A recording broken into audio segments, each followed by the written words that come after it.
أعوذ بالله من الشيطان الرجيم بسم الله الرحمن الرحيم الحمد لله وحده والصلاة والسلام على من لا نبي بعده أما بعد அன்புக்குரிய சகோதரர்களே, இன்றைய இந்த பதிவினூடாக சூரத்துல் மாயிதாவினுடைய 90வது வசனத்திற்கான விளக்கத்திலே பார்ப்பது பொருத்தமாக இருக்கும் என கருதுகிறேன். அன்புக்குரிய சகோதரர்களே, அல்லாஹ் தஆலா சொல்கின்ற பொழுது சொல்கிறான், யா அய்யுஹல்லதீன ஆமனூ, விசுவாசம் கொண்டவர்களே, இன்னமல் ஹம்ரு வல் மைசிரு வல் அன்சாபு வல் அஸ்லாம், நிச்சயமாக சாராயம், சூதாட்டம், சிலைகள், அதே போன்று குறிபார்க்குகின்ற அம்புகள், இவை அனைத்தும் ரிஜிசும் மின் அமலி ஷைத்தான், ஷைத்தானுடைய செயல்களில் மிகவும் அருவருக்கத்தக்கவை என்று சொல்லிவிட்டு சொல்கிறான். ஃபஜ்தனிபூஹு லஅல்லகும் துஃப்லிஹூன், நீங்கள் அதிலிருந்து தவிர்ந்து கொள்ளுங்கள், விலகிக் கொள்ளுங்கள், நீங்கள் வெற்றி பெறக்கூடும் என்று அல்லாஹ் தஆலா கூறுகிறான். அன்புக்குரிய சகோதரர்களே, இங்கு அல்லாஹ் தஆலா மதுவையும் சூதுவையும் அடுத்தடுத்ததாக கூறுகிறான். உண்மையில் மது என்பது மனிதனுடைய மூளையை பாதிக்குகின்ற ஒன்றாகவும் மனிதனுடைய உடலை பாதிக்குகின்ற ஒன்றாகவும் காணப்படுகின்ற அதேவேளை சூதாட்டம் என்பது மனிதரிடம் காணப்படுகின்ற பொருளாதாரத்தை சீரழிக்குகின்ற ஒன்றாகவும் அவனுடைய குடும்பத்தை சீரழிக்குகின்ற ஒன்றாகவும் காணப்படுகிறது. அது மாத்திரமல்லாமல் அல்லாஹ் தஆலா இங்கு ஃபஜ்தனிபூஹு, நீங்கள் அதிலிருந்து தவிர்ந்து கொள்ளுங்கள் என்று சொல்கிறார். எனவே அல் குர்ஆனில் இன்னும் சில இடங்களில் அல்லாஹ் தஆலா ஹுர்ரிமத் அலைக்கும், உங்களுக்கு ஹராமாக்கப்பட்டிருக்கிறது என்று கூறுகிறார். எனவே அறிஞர்கள் சொல்கிறார்கள், ஹுர்ரிமத் அலைக்கும் என்று சொல்வதை விட ஃபஜ்தனிபூஹு என்பது படித்தரத்தால் உயர்ந்தது, ஹராம் என்பதை விட இது ஒருபடி மேலானது என்று சொல்கிறார்கள். ஏனெனில் ஹுர்ரிமத் அலைக்கும் என்ற வசனத்தினூடாக நாடப்படுகின்ற அந்த பொருள் மாத்திரம், சொல்ல வருகின்ற விடயம் மாத்திரம் அங்கு தடை செய்யப்பட்டிருக்கும். ஆனால் ஃபஜ்தனிபூஹு என்ற வசனத்தினூடாக அந்த பொருளோடு சம்பந்தப்பட்ட அனைத்து விடயங்களும் வழிமுறைகளும் ஹராம் என்பதை நாம் அறிந்து கொள்ள வேண்டும். அல்லாஹ் தஆலா அல் குர்ஆனிலே சொல்கிறான், ஹுர்ரிமத் அலைக்கும் உம்மஹாத்துக்கும், திருமணம் முடிப்பதற்கு உங்களுடைய தாய்மார்கள் உங்களுக்கு ஹராமாக்கப்பட்டிருக்கிறார்கள்.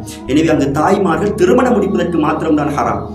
அது அல்லாமல் தாய்மார்கள் எமக்குரிய மிக முக்கியமானவர்கள், மிக முக்கியமான ஒரு உறவு என்பதனை அல்லாஹ் தஆலா பல இடங்களில் சொல்லி காட்டுகிறான். ஆனால் ஃபஜ்தனிபூஹு என்ற வசனத்தினூடாக சாராயமும் சாராயத்தோடு சம்பந்தப்பட்ட விடயங்கள், சூதாட்டமும் சூதாட்டத்திற்கு இட்டுச் செல்லுகின்ற விடயங்கள் அனைத்தும் ஹராம் என்பதனை நாம் அறிந்து கொள்ள வேண்டும். அன்புக்குரிய சகோதரர்களே, இந்த பந்தயத்திற்கு அறிஞர்கள் பின்வருமாறு வரைவிலக்கணப்படுத்துகிறார்கள். அதாவது ஒரு போட்டியில் அல்லது ஒரு விடயத்தில் இருவர்கள் ஈடுபடுகின்ற பொழுது ஈடுபடுகின்ற ஒருவர் பொருளை அவர் கனிமத்தாக பெற்றுக்கொள்வது, அதேவேளை அடுத்த தோல்வியுற்றவர் எவ்வித பிரதியீடும் இல்லாமல் அபராதமாக ஒரு பொருளை அல்லது ஒரு குறிப்பிட்ட பணத்தை செலுத்துவதற்கு இந்த பந்தயம் என்று சொல்வார்கள். அன்புக்குரிய சகோதரர்களே, இது இருவருக்கு மத்தியில் ஒரு அபாயமாக ஒருவரை ஒருவர் தகாத முறையில் அத்துமீறுகின்ற செயலாக காணப்படுவதனால் இது தெளிவான ஹராம் என்று இஸ்லாமிய அறிஞர்கள் அடையாளப்படுத்துகிறார்கள். இது அல்லாமல்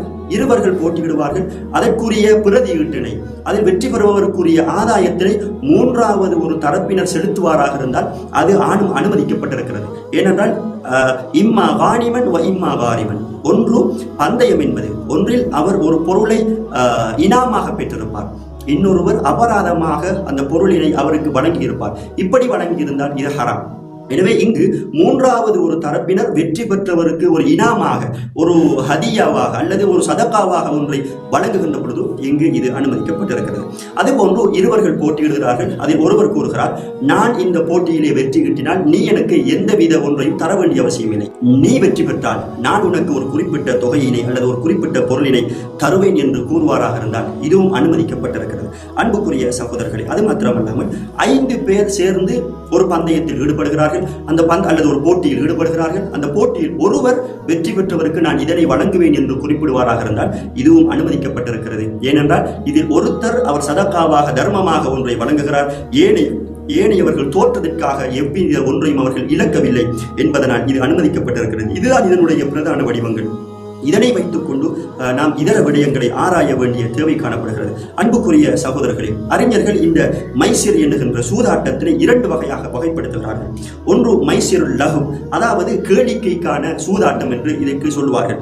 இதில் தாயக்கட்டைகளை உருட்டுவது, பகடைகளை உருட்டுவது, செஸ்கள் விளையாடுவது, இது போன்றவைகள் மைசிருல் லஹு, அதாவது ஒரு மனிதனுடைய பொன்னான காலத்தையும் நேரத்தையும் வீணடிக்குகின்ற, இரவு பகலாக உட்கார்ந்து அந்த விளையாட்டிற்காக வேண்டி அவர்கள் நேரத்தையும் காலத்தையும் செலவழித்துக் கொண்டிருப்பார்கள். இதனூடாக அல்லாஹ்வுடைய கட்டளைகளை கூட சில வேளை புறக்கணிக்குகின்றவர்களாக இருப்பார்கள். இவை இஸ்லாத்தில் தடை செய்யப்பட்டிருக்கிறது. அது மாத்திரமல்லாமல் மைசிருல் கிமார் என்று அடுத்த ஒன்று இருக்கிறது. அதாவது பந்தய சூதாட்டம்.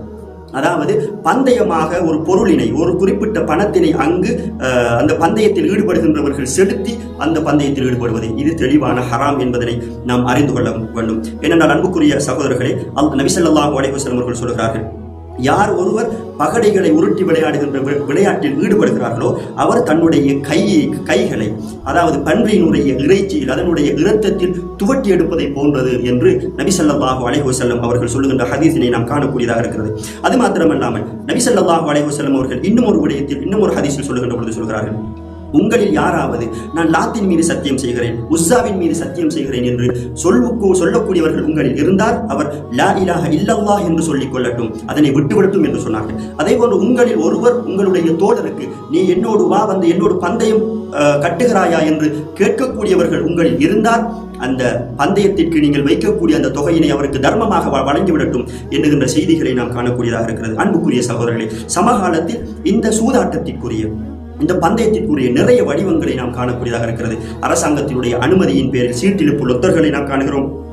அதற்காக வேண்டி ஒவ்வொரு ஏழை குடிமகனும் அவன் உழைக்குகின்ற இரத்தத்தை வியர்வாக சிந்தி உழைத்த ஒவ்வொரு பணத்தையும் அந்த சீட்டிழப்பு அட்டைகளை வாங்குவதற்காக பயன்படுத்துகிறான். இறுதியில் அவன் ஒன்று இலாபம் அடைகின்றான் அல்லது அபராதமாக அந்த பணத்தை செலுத்தி அதிலிருந்து தோற்று போகிறான். எனவே இது இஸ்லாத்தில் தெளிவாக தடை செய்யப்பட்ட ஒன்றாகும். அதே போன்று சந்தைகளில் ஈட்டிகளை எறிகின்ற, வளையங்களை எறிகின்ற, ஒரு குறிப்பிட்ட பணத்தை இலக்காக வைத்து ஈட்டிகளை எறிகின்ற, அதே போல ஒரு குறிப்பிட்ட பொருளை மையப்படுத்தி வளையங்களை எறிகின்ற இப்படியானவையும் ஹராமாக்கப்பட்டிருக்கிறது.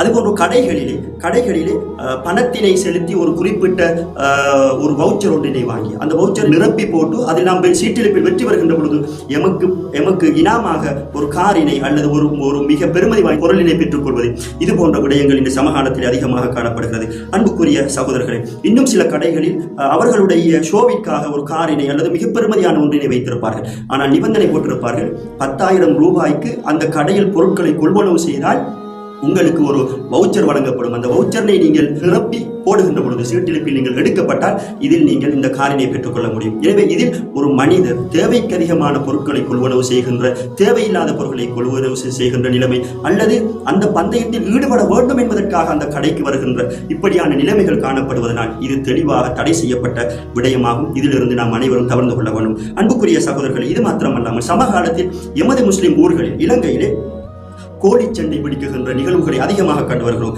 அதே போன்று புறா ரேசுகளை நாம் காணுகிறோம். எனவே இங்கு கோழியும் புறாவும் ஒருவர் வியாபாரத்திற்காக, உண்பதற்காக, ஏற்றுமதிக்காக அவர் அதனை வளர்ப்பாராக இருந்தால், அதனை பராமரிப்பாராக இருந்தால் இஸ்லாத்திலே அது அனுமதிக்கப்பட்டிருக்கிறது. மாற்றமாக எவர் ஒருவர் அதனை வைத்து சண்டையிடுவதற்காக, பந்தயம் கட்டுவதற்காக யார் அதனை பயன்படுத்துகிறார்களோ அது தெளிவான ஹராமாகும். இதிலிருந்து முஸ்லிம்கள் தவிர்த்து கொள்ள முடிய சகோதரர்களே, ஏன் இப்படி இஸ்லாத்தில் இந்த சூதாட்டம் அதே போன்று இந்த பந்தயம் தடை செய்யப்பட்டிருக்கிறது என்றால், ஒன்று, இது பந்தயத்தில் ஈடுபடுகின்ற ஒரு மனிதர் அவருடைய உழைப்பில் நாட்டம் இல்லாமல் சோம்பேறியாகிய, அதாவது இதனூடாக எப்படியாவது நாம் லட்சாதிபதியாக ஆகிவிட முடியும் என்கின்ற நிலைமை உள்ளுணர்வு அவரில் ஏற்படுகிறது. அது மாத்திரமல்லாமல் சொத்துக்களை அழிக்குகின்ற நிகழ்வுகளை நாம் காணுகின்றோம். அதுபோன்று குடும்பங்கள் சீரழிந்து வீதிகளிலே நிற்குகின்ற நிலைமைகளை காணுகின்றோம். முதலில் சூதில் இறங்குகின்ற ஒரு மனிதர் நாளடைவில் தோற்று அவர் மனநோயாளியாக மாறுகின்ற நிகழ்வுகளை பார்க்கிறோம். சூதாட்டத்தில் இறங்கின ஒருவர் நாளடைவில் மது அருந்தக்கூடியவராக, அதன் பின்னர் கொலைகளில் ஈடுபடுபவராக, கொள்ளைகளில் ஈடுபடுகின்ற நிகழ்வுகளை